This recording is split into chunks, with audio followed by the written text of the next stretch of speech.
হবে না আওয়াজ হবে, আলোচনা না আলোচনা না।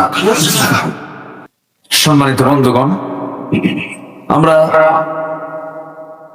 যেখানে বসে আছি এই জমিনটা, এই বিস্তৃত জমিনের মালিক যিনি, তিনি কে? আসতে বলবেন না তিনি কে? আবার আমরা যে আকাশের নিচে বসে আছি, বিশাল আকাশ, আমরা দেখতে নীল দেখি, নীল আকাশ, আসলে কিন্তু নীল নয়। এটা এই বিশাল আকাশ আল্লাহ তাআলা আমার মাথার উপরে রেখে দিয়েছেন, এবং পৃথিবী যেন আন্দোলিত না হয় মাঝে মাঝে রেখে দিয়েছেন পাহাড় পর্বত, অর্থাৎ এটাকে আল্লাহ পাক পেরেকের মতো, ওয়াল জিবালা আওতাদা, পেরেকের মতো করে এই জমিন যেন নড়াচড়া না করে আল্লাহ পাক পাহাড়গুলোকে বিভিন্ন জায়গায় সেট করেছেন। মানুষের শুধু জীবন না, পৃথিবীতে যত গাছগাছালি আছে, যত বনাঞ্চল আছে, যত প্রাণী জগৎ, সকল কিছুর, সকল প্রাণীর জন্য সকল খাবারের আগে বেশি যে প্রয়োজন সেটা হলো পানি। বলুন তো সেটা কি? বলেন তো। পানি। পানির অপর নাম জীবন। জীবন, এটা আমরা বলে থাকি। তো এই পানিটা আল্লাহ রাব্বুল আলামিন এই জমিনের চাইতে, এই মাটির চাইতে পানির পরিমাণটা আল্লাহ পাক পৃথিবীতে বেশি দিয়েছেন। কেন? সব জায়গায় পানির প্রয়োজন, পানি ছাড়া না সবকিছু অচল। সম্মানিত ভাইয়েরা, অর্থাৎ আমি আপনি পৃথিবীতে, আল্লাহ পাক আমাকে আপনাকে পৃথিবীতে পাঠিয়েছেন একমাত্র আমার জন্য, আপনার জন্য। এই পৃথিবীর সকল সৃষ্টির পরিকল্পনা, সুবহানাল্লাহ বলবেন না? জোরে বলে সুবহানাল্লাহ। আল্লাহ রাব্বুল আলামিন বলেন, হুয়াল্লাযী খালাকা লাকুম মা ফিল আরদি জামিআ, তিনি সেই মহান প্রভু যিনি আসমান জমিনে যত সৃষ্টিগুলো আছে সকল কিছু তুমি মানুষ তোমার জন্য তিনি সৃষ্টি করেছেন। জোরে বলেন সুবহানাল্লাহ। সকল সৃষ্টি আমার আপনার খেদমতের জন্য আল্লাহ পাক সুন্দর করে সৃষ্টি করেছেন। যেদিকে তাকাই, যেদিকেই চোখ চলে যায়, সব আমার এবং আপনার কল্যাণের জন্য আল্লাহ পাক বানিয়েছেন। কিন্তু আমাদের চোখে নয়ন জুড়ানো এই দৃশ্য, এই আকাশ, এই মৃদুমন্দ বাতাস, বিস্তৃত জমিন যে মহান রব্বুল আলামিন সৃষ্টি করেছেন, তিনি আবার বলছেন এগুলোকে আমি সব ধ্বংস করে ফেলবো, শেষ করে ফেলবো, কিয়ামত হবে, এরপরে মহাপ্রলয় শুরু হয়ে যাবে। একটি তাহলে আল্লাহর দল আছে না নাই? হিজবুল্লাহ, আলা ইন্না হিজবাল্লাহি হুমুল গালিবুন। সাবধান, আল্লাহর দলরাই, আল্লাহর দলই হবে বিজয়ী দল। তাহলে কোরআনে মনে হয় দলের কথা নাই। তাহলে এই যে দলগুলো, বিভিন্ন যে দলাদলি হয়, এরা কি এগুলো দেখে না?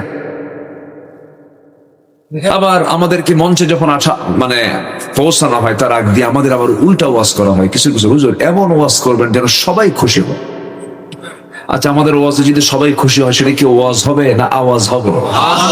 আলোচনা না আলোচনা না। সবাই খুশি হবে কেমন? যে সুদ খায় সে খুশি হবে? যে জেনা করে সে কি খুশি হবে? এই নাটোরের এক কুলাঙ্গা রামিসা নামে একটা ছোট্ট 7 বছরের মেয়ে, চিন্তা করা যায়, ধর্ষণ করেছে। বিকৃত মানসিকতা। ধর্ষণ করে এটাকে ধামাচাপা দেওয়ার জন্য তাকে টুকরো টুকরো করে দুনিয়া থেকে বিদায় করেছে। কিন্তু এগুলোর বিচার হবে কেমন? রামিসারা তো বিচার পাচ্ছে না, কারণ আমার দেশের আইন এবং বিচার অন্যের প্রভাবে প্রভাবিত। পেছন থেকে কোন শক্তি যেন তাদেরকে পেট্রোনাইজ করে, তাদেরকে উৎসাহ দেয়, তোমরা এই সমস্ত কাজগুলো করো। যে দলের নেতা তাদের মনোরঞ্জনের জন্য কর্মীদের কাছ থেকে নারী সাপ্লাইয়ের প্রস্তাব পায়, এই সমস্ত নেতৃত্বের মুখে আমরা জুতা মারি, থুতু মারি। আগে চরিত্র দেখতে হবে। আগে কি দেখতে হবে? চরিত্র। when character lost is everything lost। যখন মানুষের চরিত্র শেষ হয়ে যায়, তার আর কিচ্ছু থাকে না, সব শেষ হয়ে যায়। টাকা নষ্ট হয়েছে, আবার আসতে পারে। স্বাস্থ্য খারাপ হয়েছে, আবার এটা ঠিক হতে পারে। চরিত্র শেষ হয়ে গেছে, আর কিছু থাকে না, সবই তো শেষ। এই 7 দিনে বেশ কয়েকটা ধর্ষণের নিউজ আমাদের কানে আসলো। সম্মানিত ভাইরা, একটা প্রেক্ষাপট মনে হলো সূরা ফুরকান থেকে কথা বলবো, মনে থাকবে তো সবার? আচ্ছা, আমার বন্ধুগণ, এই সাবকন্টিনেন্ট শাসন করেছে এক সময় মুঘলরা, মুঘল সম্রাটরা। জহিরুদ্দিন মোহাম্মদ বাবর নাম শুনছেন না? ওই কাবুল থেকে এসে এই বিশাল সাম্রাজ্য তিনি প্রতিষ্ঠা করেছিলেন। তার সন্তানরা আকবর, হুমায়ুন, এরপর কি বলে শাহজাহান, আওরঙ্গজেব, আলমগীর, এই সমস্ত লোকগুলো সম্রাটরা, তারা এই সাবকন্টিনেন্ট তারা শাসন করেছে। এর মধ্যে একজন শাসক ছিলেন বাদশাহ জাহাঙ্গীর। বাদশাহ জাহাঙ্গীর আল্লাহওয়ালা লোক ছিলেন। বাদশাহ আলমগীর আল্লাহওয়ালা লোক ছিলেন। সবাই ছিল না। যেরকম সম্রাট আকবর, সে দ্বীন ইলাহি প্রবর্তন করেছে, তার মধ্যে কিছু ভেজাল ছিল। তো সম্রাট শাহজাহান, তিনি তার দরবারে বসা এক হিন্দু নারী। ভারত মহাদেশে এই হিন্দুদের একটা পদচারণা ছিল। 600 থেকে 700 বছর মুসলমান শাসন করেছে। হিন্দুরা ছিল সেই সময় জামাই আদরে। আমার দেশ ওই হিন্দু ভাইরা আমাদের কাছে জামাই আদরেই থাকে। কেউ তো আলহামদুলিল্লাহ কইলেন না?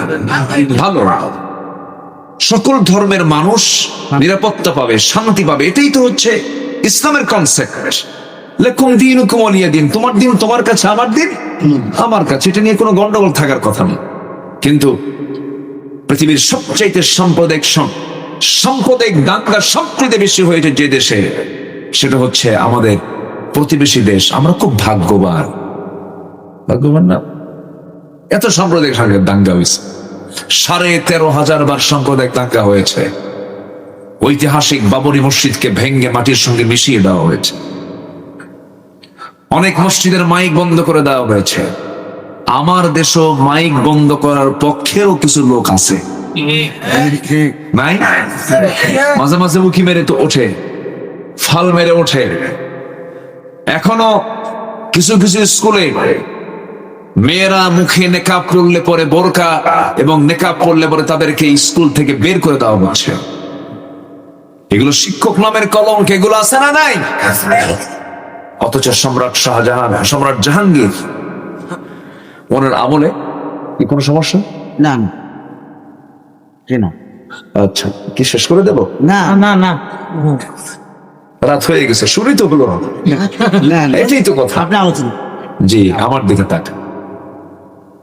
আমার আলোচনা কষ্ট হচ্ছে নাকি আপনাদের? আমি কি বানায় এমন কিছু বলতেছি? আমার নবীজির বক্তৃতার মধ্যে সব থাকতো। আমার নবীজি সেই নবী, যে নবী ওই সময়ের সবচাইতে সুপ্রিম পরাশক্তি, বড় পরাশক্তি, সুপ্রিম পাওয়ার তৎকালীন দুনিয়া, রোমক সম্রাট হেরাক্লিয়াসকে তিনি চিঠি লিখেছিলেন মদিনার মসজিদে বসে, মিন মুহাম্মদ ইলা হিরাকাল আসলিম তাসলাম। আমি মদিনার নগর রাষ্ট্রের, মদিনার ক্ষুদ্র রাষ্ট্রের আমি রাষ্ট্রপতি মুহাম্মদ সাল্লাল্লাহু আলাইহি ওয়াসাল্লাম, আমার পক্ষ থেকে তোমার কাছে চিঠি দিলাম। সম্রাট হেরাক্লিয়াস, তুমি আত্মসমর্পণ করে ইসলাম কবুল করো, শান্তি পাবা। হেরাক্লিয়াস চিঠিখানা হাতের মধ্যে নিয়ে মন্ত্রী পরিষদকে ডাক দিয়ে বলতেছে, জানো এই চিঠির ওয়েটটা কত? যে লোকটা এই চিঠি পাঠিয়েছে সেই মুহাম্মাদের পায়ের তলে এই জায়গা একদিন দখল হয়ে যাবে। আমার নবীর রাজনৈতিক দূরদর্শিতা,